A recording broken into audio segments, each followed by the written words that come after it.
السلام عليكم ورحمة الله وبركاته. إن شاء الله النهاردة هنعمله غرزة السلسلة مع بعض، بس في البداية هنعمل العقدة بتاعة البداية اللي أنا ببدأ بها كل شغلي أهي. بلف كده على الخيط الإبرة، وبعدين أسحب الخيط جوه الحلقة، وبعدين أعقدها جامد كده. كده عملت عقدة البداية. هسحب الخيط بتاعي بقى وادخله جوه الحلقة اهو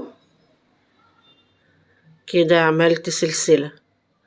واسحب تاني، شوف انا بنلف الخيط ازاي على الابرة، وبعدين ادخله في الحلقة، ازق كده لفوق بظهر الابرة واسحب جوه الحلقة اهو.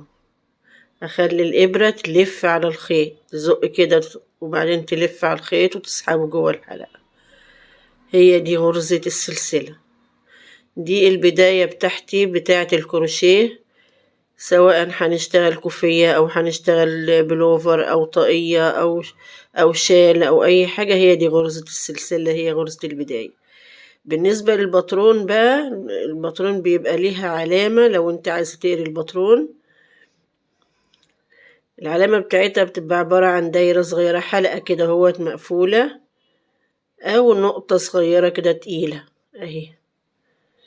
يعني الحلقة دي يا اما نقطة تقيلة كده، دي بتساوي دي.